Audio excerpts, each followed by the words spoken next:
सत्य विघ्न हरता है गणेश जी के वचन।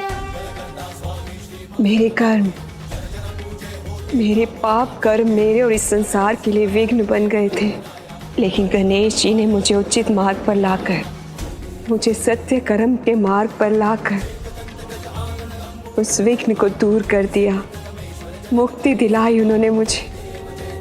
आप महान है गणेश जी। अब देवी वृंदा को प्रभु नारायण के चरणों में स्थान प्राप्त होगा। नारायण बहुत दयालु हैं। भक्तों ने भले ही भूल जाएं, किंतु वो अपने भक्तों को कभी नहीं भूलते। उनकी दया दृष्टि तो सदैव अपने भक्तों पर बनी रहती है। क्या नहीं, मेरे पापों के बाद प्रभु नारायण मुझे स्वीकार करेंगे या नहीं?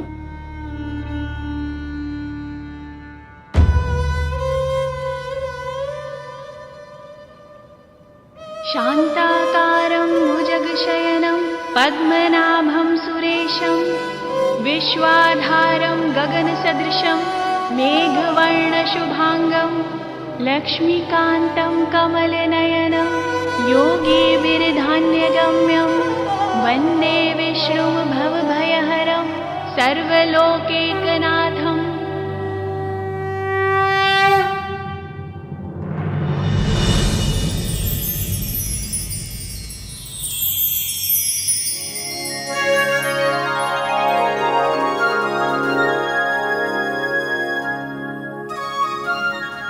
आपके दर्शन पाकर मैं कृतार्थ हो गई प्रभु। अपने पापों के कारण मैं आपसे चाहे कितनी भी क्षमा याचना करूं कम है प्रभु, फिर भी मुझे क्षमा कर दीजिए प्रभु। पुत्री वृंदा, संसार के हित के लिए तुमने स्वयं को दंड दे दिया। अब तुम मुक्ति की अधिकारी हो। धन्यवाद प्रभु।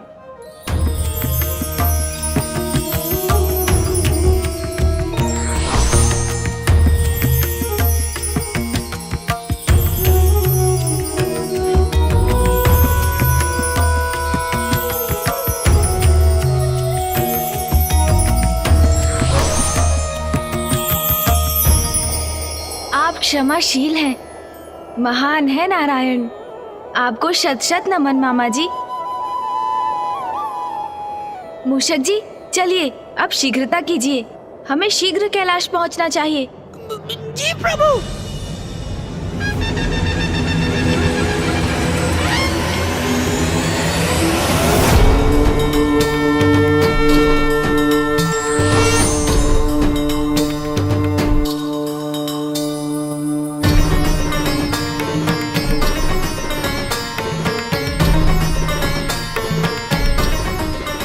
बस कुछ ही क्षण बाद ये दुष्ट पुनः उठ खड़ा होगा।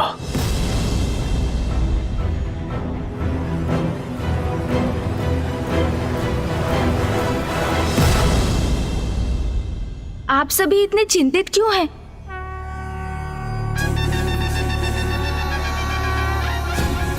प्रणाम माँ, प्रणाम पिताश्री। पुत्र गणेश, तुम कुशल तो हो ना? और वृंदा? मैं भी कुशल हूँ माँ, और वृंदा जी भी। मामा जी ने स्वयं उन्हें उचित मार्ग जो दिखाया है ना मामा जी? महादेव, जलंधर अब पुनः जीवित नहीं होगा, क्योंकि मैंने वृंदा को वरदान दिया था कि जब तक वो जीवित है उसका पति मृत्यु से सुरक्षित रहेगा। परंतु गणेश के कारण मैंने वृंदा को मोक्ष प्रदान कर दिया है। जलंधर अब मृत्यु के मुख में जा चुका है। पिताश्री, जलंधर ने घोर पाप किए। उसके अपराध बहुत बड़े थे, किंतु अब आपने उनका विनाश कर दिया। और आपके त्रिशूल से जिसका भी वध होता है उसका अहंकार तो स्वतः ही मिट जाता है पिताश्री। महादेव, जलंधर आपकी क्रोधाग्नि से उत्पन्न हुआ था, इसलिए कदाचित आपका उसको मोक्ष प्रदान करना ही उचित होगा।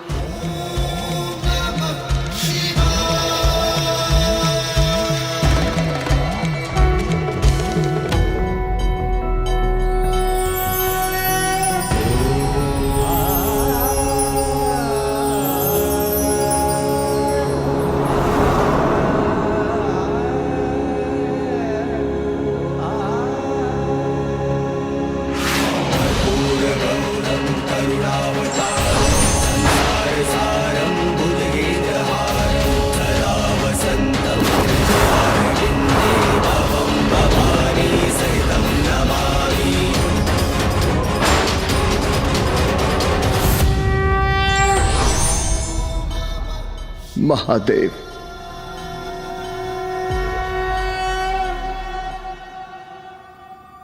अहंकारवश मैं कितना बड़ा अपराध कर बैठा।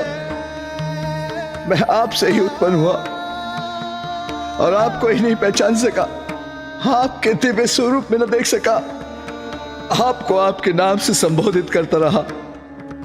ये न समझ सका कि देवाधिदेव है आप, परम ब्रह्मा महादेव है आप, जगत पिता है आप। आपसे श्रद्धा करने की मूर्खता करता रहा, किंतु आप तो दया निधान है प्रभु। इतना होने के बाद भी आपने मुझे अपने दर्शन दिए, मैं कृतार्थ हुआ प्रभु। तुम मेरी क्रोधाग्नि से उत्पन्न हुए हो जलंधर, इसलिए उसके अंधकार का प्रभाव भी था तुम पर, जो बढ़ता ही गया। तुम तो स्वयं को भगवान घोषित कर चुके थे, मति भ्रष्ट हो चुकी थी तुम्हारी, इसलिए तुमने अपनी भूल स्वीकार नहीं की और तुम्हारा विनाश हुआ। किंतु मेरे त्रिशूल के वार से तुम्हारे भीतर के अंधकार अर्थात तुम्हारे अहंकार का भी नाश हुआ है। मुझे क्षमा कर दीजिए महादेव, मुझे क्षमा कर दीजिए।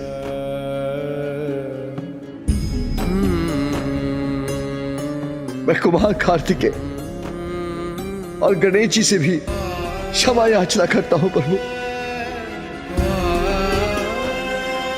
उन्होंने मुझे सत्य दिखाने की चेष्टा की, मुझे समझाने का प्रयास किया, किंतु अहंकारवश मैं कुछ न देख सका प्रभु।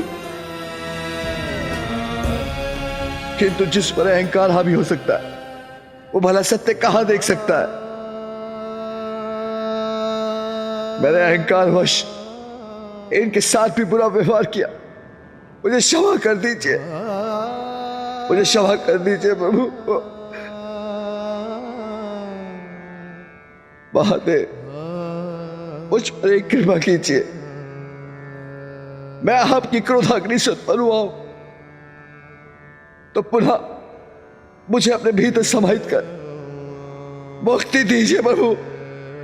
जलंधर, जो तुम्हारे पापों का आधार था, तुम्हारे उस अहंकार को मैंने मिटा दिया। अब तुम्हारी आत्मा को अपने भीतर समाहित कर तुम्हें मोक्ष प्रदान करूंगा। महादेव की जय, महादेव की जय, महादेव की जय।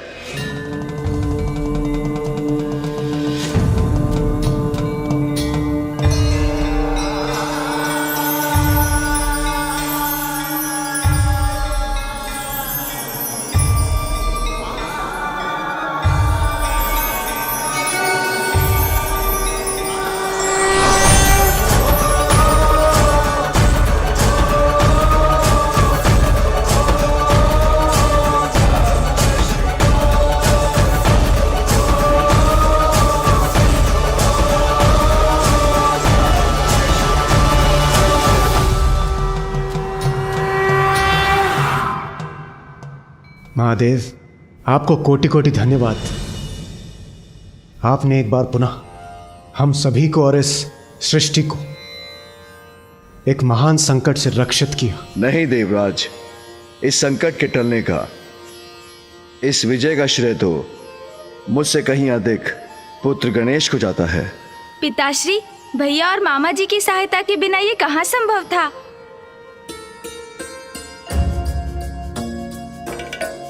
और देवराज इंद्र के साथ अन्य देवताओं ने भी हमारी योजना में पूर्ण सहयोग दिया था। सम्मिलित शक्ति और उचित युक्ति से ही हम इस संकट को पराजित कर सके। प्रथम पूज्य गणेश की जय, विघ्नहर्ता श्री गणेश की जय, पार्वती नंदन श्री गणेश की जय, प्रथम पूज्य श्री गणेश की जय। माँ, आपके आशीर्वाद से ही तो मेरी सफलता है।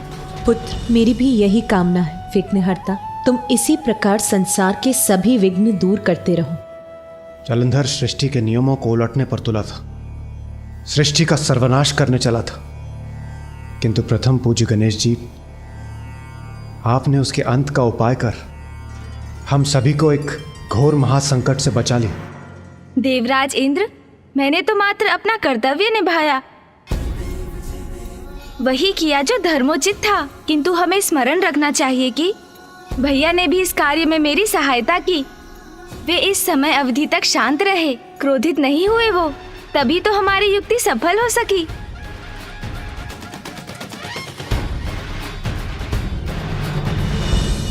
हाँ अनुज, उचित कह रहे हो, किंतु स्मरण रहे, कदाचित मेरा क्रोध अब न जागृत हो जाए।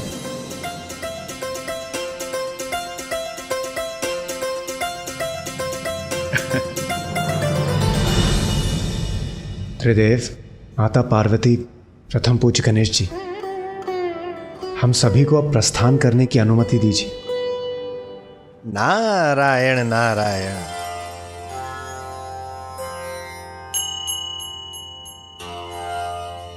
प्रणाम ऋषिवर। प्रणाम देवर्षि। प्रणाम।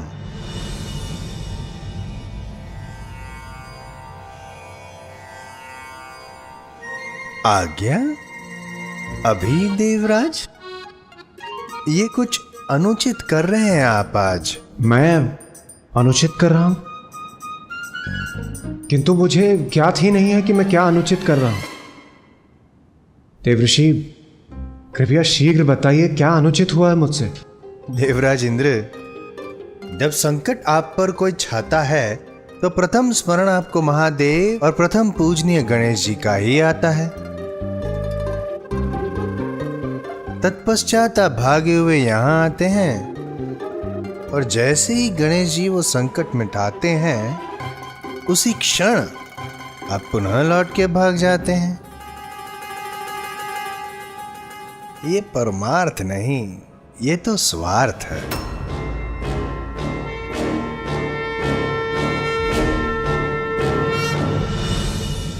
देवर्षि नारद, सभी देवता यहाँ उपस्थित थे, परंतु आप बताइए, इस संकट काल में आप कहां थे?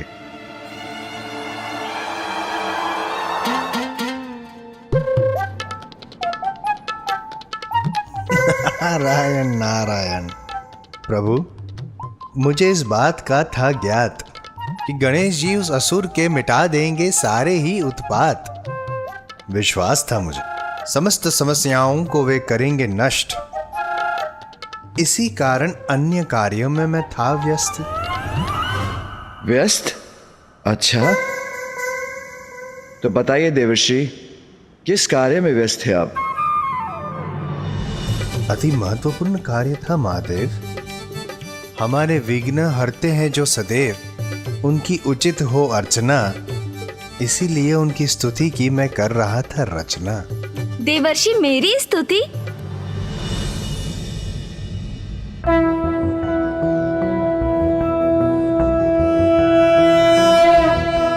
प्रणम्यं शिरसा देव गौरीपुत्रं विनायकं भक्तावासं स्मर नित्यं आयुः कामार्थसिद्धये।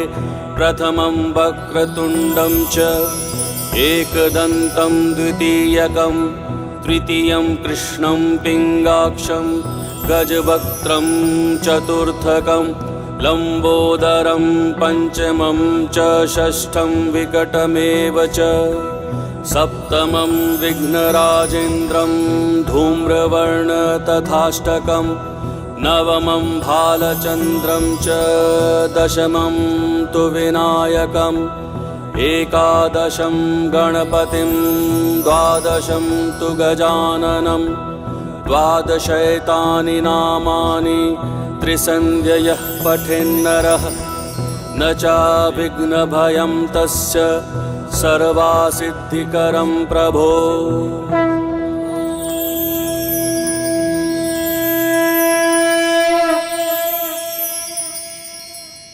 अद्भुत, अति सुंदर।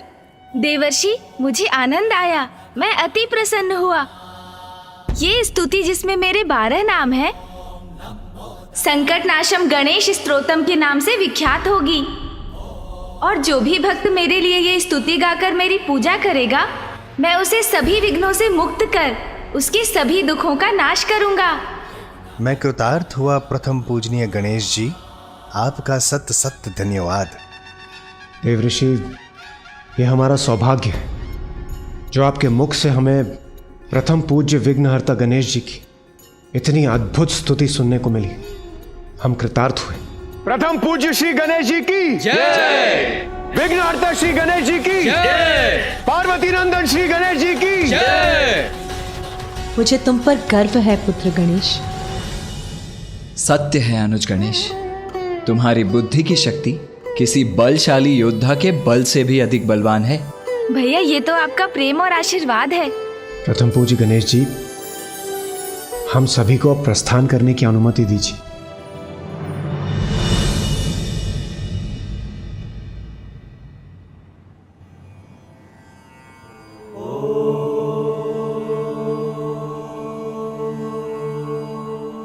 प्रणाम पिताश्री। आपने मुझे स्मरण किया पिताश्री? हाँ गणेश, जलंधर का तो वध हो गया, किंतु जो शेष है उसका भी अंत होना चाहिए।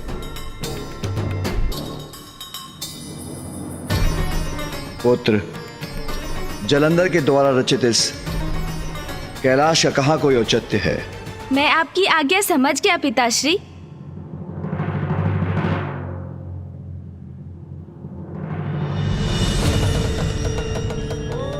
संसार में जो भी मिथ्या है उसका अंत होगा, तभी तो सत्य सभी के समक्ष उजागर होगा।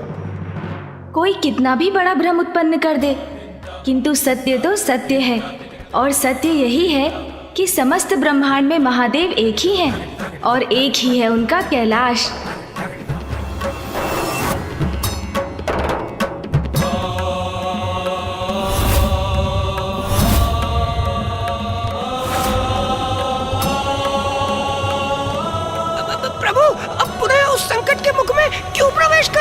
मूषक जी, आप इतने भयभीत क्यों हो रहे हैं? अरे प्रभु, कैसे बोल सकते हैं आप उस भयंकर स्थान को जहां मेरे ऊपर आक्रमण हुआ था?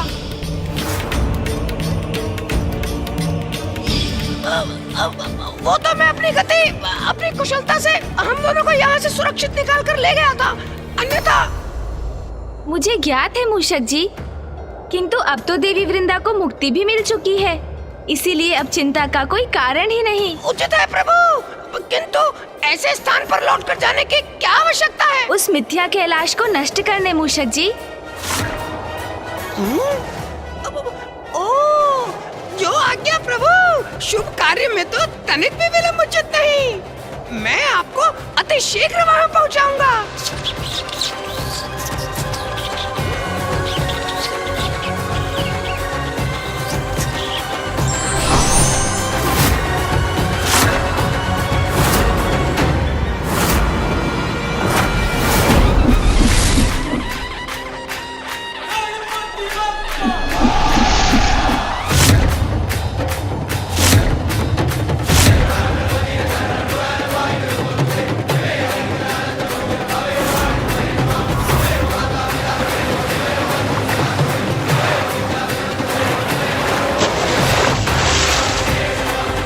असत्य का कोई अस्तित्व नहीं होता।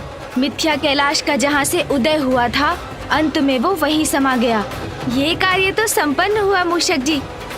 चलिए अब कैलाश लौट चलते हैं। जी प्रभु।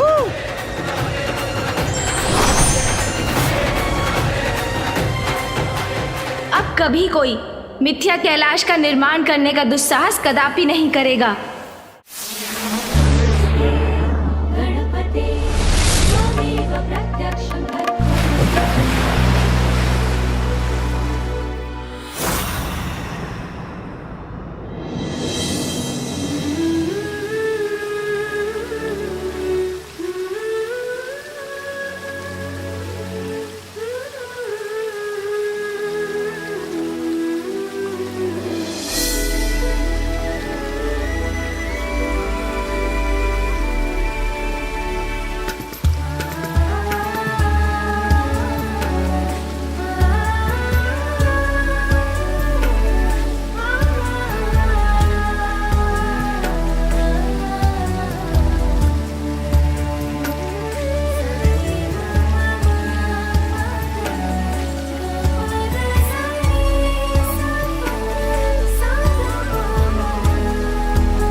कितना भव्य, कितना सुंदर दृश्य है।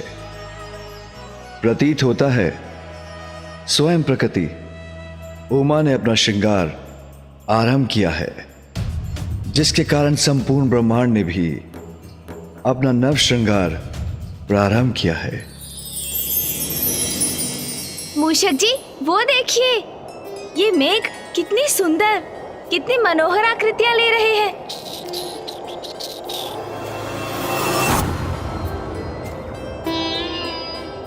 हाँ प्रभु, और संपूर्ण वातावरण में इतनी मनमोहक सुगंध भी छाई हुई है। हाँ मूषक जी, ये सुगंध इन सभी नवीन पुष्पों की ही है।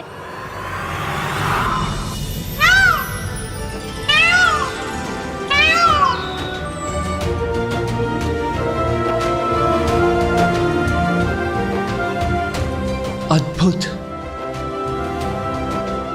इतना सुंदर जलप्रपात।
इतना सुंदर, इतना सजीव, इतना गुंजायमान हो गया है जैसे प्रकृति ने स्वयं अपना श्रृंगार किया हो।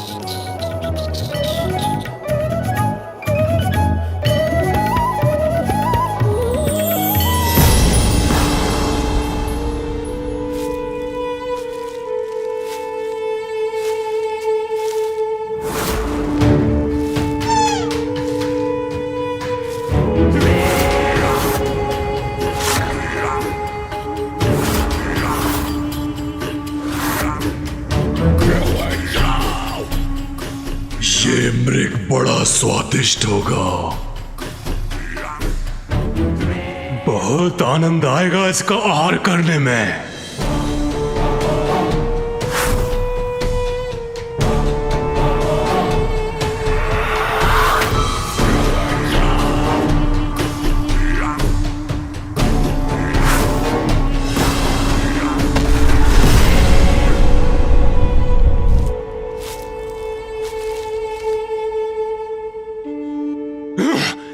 कितने समीप थे उसके हम, तब भी वो मृग कैसे भाग गया?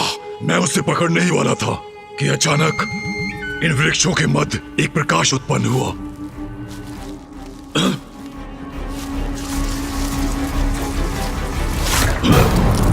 पुनः वही प्रकाश।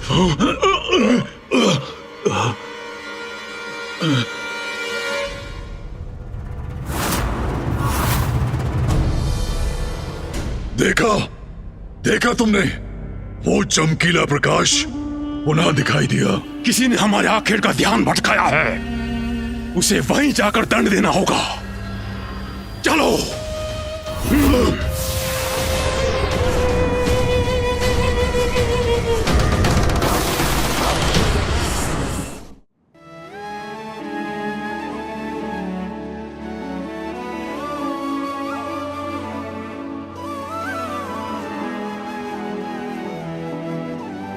अब मैं स्वयं स्वामी के लिए ये फल लेकर जाती हूँ।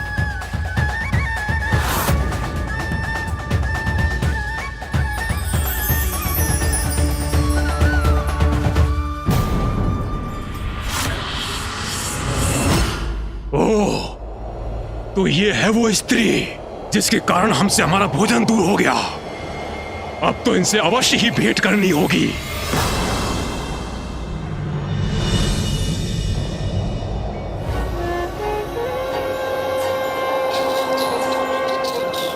मूषक जी, संपूर्ण वातावरण कितना निर्मल, पावन, सौंदर्य से परिपूर्ण है ना आज। हाँ प्रभु, आज की यात्रा तो बड़ी आनंदमयी है। मूषक जी, गति थोड़ी धीमी कीजिए। मुझे कैलाश के इस मनोहर दृश्य का आनंद लेने दीजिए। वाह प्रभु, आप मुझे सदा गति बढ़ाने को कहते हैं। आज प्रथम बार है जब आपने मुझे धीमी गति से चलने को कहा है। आपके आनंद के लिए प्रभु, ये तो मैं बड़ी प्रसन्नता से करूंगा।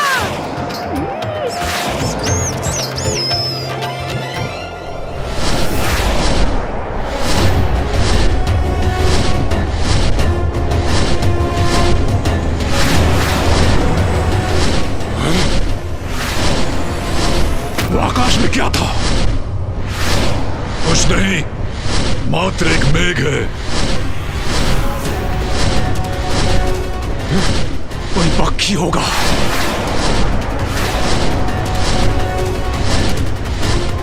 मूषक जी, रुकिए। क्या हुआ प्रभु? आप मुझे रोक क्यों रहे हैं? कुछ विचित्र सा आभास क्यों हो रहा है मुझे?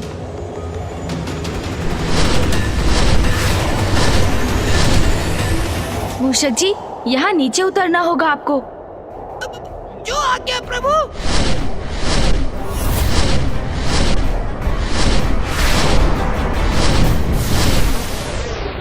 पुनः मुझे आभास हुआ। प्रभु, हम कहाँ जा रहे हैं? मूषक जी, वहाँ कैलाश के सिरे पर उस वृक्ष पर कुछ बेर दिखाई दिए मुझे। चलिए ना, माँ के लिए कुछ बेर तोड़ कर ले चलते हैं। उचित है प्रभु।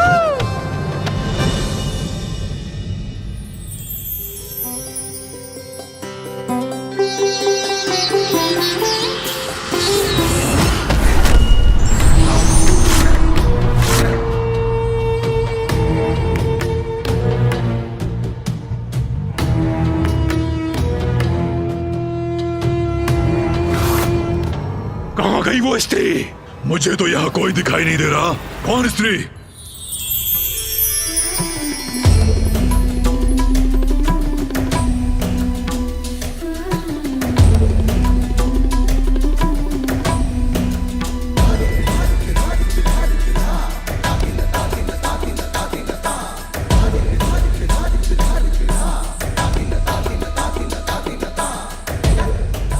हृदय में फुर्ती भर दे, ऐसी पावन वायु का प्रवाह है यहाँ।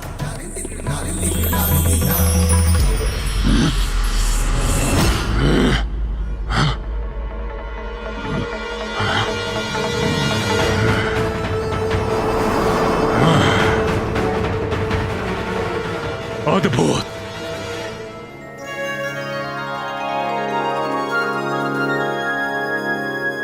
और स्वामी को फल खिलाने में और भी आनंद आएगा मुझे।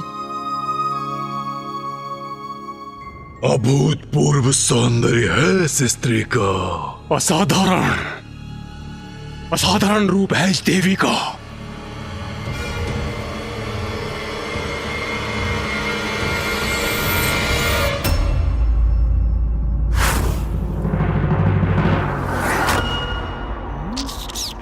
मूषक जी, माँ ये बेर पाकर प्रसन्न हो जाएंगी। मैं उन्हें अभी देकर आता हूँ। उचित है प्रभु। अद्भुत है इसका सौंदर्य। नेत्र नहीं हट रहे हैं इस देवी से।